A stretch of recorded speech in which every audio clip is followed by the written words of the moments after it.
The power within you which enables you to form a thought picture is the starting point of all there is. In its original state, it is the undifferentiated formless substance of life. Your thought picture forms the mould, so to speak, into which this formless substance takes shape. Visualizing, or mentally seeing things and conditions as you wish them to be, is the condensing, the specializing power in you that might be illustrated by the lens of a magic lantern. The magic lantern is one of the best symbols of this imaging faculty. It illustrates the working of the creative spirit on the plane of the initiative and selection, or in its concentrated specializing form, in a remarkably clear manner. This picture slide illustrates your own mental picture, invisible in the lantern of your mind until you turn on the light of your will. That is to say, you light up your desire with absolute faith that the creative spirit of life in you is doing the work. By the steady flow of light of the will on the spirit, your desired picture is projected upon the screen of the physical world, an exact reproduction of the pictured slide in your mind. Visualizing without a will sufficiently steady to inhibit every thought and feeling contrary to your picture would be as useless as a magic lantern without the light. On the other hand, if your will is sufficiently developed to hold your picture in thought and feeling without any ifs, simply realizing that your thought is the great attracting power, then your mental picture is as certain to be projected upon the screen of your physical world as any pictured slide put into the best magic lantern ever made. Try projecting the picture in a magic lantern with a light that is constantly shifting from one side to the other, and you will have the effect of an uncertain will.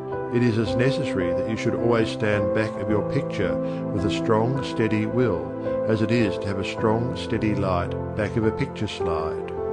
The joyous assurance with which you can make your picture is the very powerful magnet of faith, and nothing can obliterate it. You are happier than you ever were, because you have learned to know where your source of supply is, and you rely upon its never-failing response to your given direction.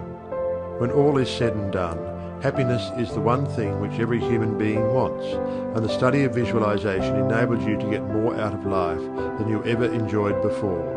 Increasing possibilities keep opening out more and more before you.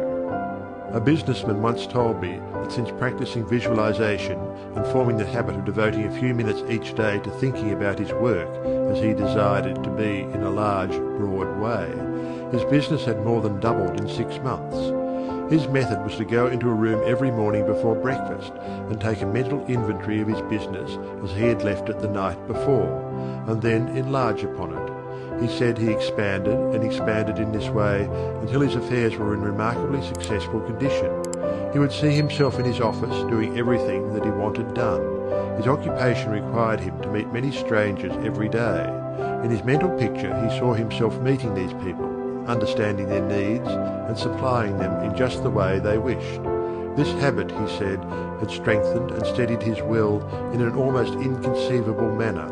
Furthermore, by thus mentally seeing things as he wished them to be, he had acquired the confident feeling that a certain creative power was exercising itself for him and through him, for the purpose of improving his little world. When you first begin to visualize seriously, you may feel, as many others do, that someone else may be forming the same picture you are, and that, naturally, would not suit your purpose. Do not give yourself any unnecessary concern about this. Simply try to realize that your picture is an orderly exercise of the universal creative power specifically applied. Then you may be sure that no one can work in opposition to you. The universal law of harmony prevents this. Endeavor to bear in mind that your mental picture is universal mind exercising its inherent powers of initiative and selection specifically. God, or universal mind, made man for the specific purpose of differentiating himself through him. Everything that is came into existence in this same way, by this self-same law of self-differentiation, and for the same purpose. First the idea, the mental picture, or the prototype of the thing, which is the thing itself, in its incipiency or plastic form. The great architect of the universe contemplated himself as manifesting through his polar opposite, matter, and the idea expanded and projected itself until we have a world, many worlds. Many people ask, but why should we have a physical world at all? The answer is, because it is the nature of originating substance to solidify under directivity rather than activity, just as it is the nature of wax to harden when it becomes cold, or plaster of Paris to become firm and solid when exposed to the air. Your picture in this same divine substance in its fluent state, taking shape through the individualized center of divine operation, your mind. And there is no power to prevent this combination of spiritual substance from becoming physical form. It is the nature of spirit to complete its work, and an idea is not complete until it has made for itself a vehicle. Nothing can prevent your picture from coming into concrete form except the same power which gave it birth, yourself. Suppose you wish to have a more orderly room. You look about your room and the idea of order suggests boxes, closets, shelves, hooks, and so forth. The box, the closet, the hooks, all are concrete ideas of order, vehicles through which order and harmony suggest themselves. End. If you found this information valuable, don't forget to like, share, and subscribe to our channel for more insightful content.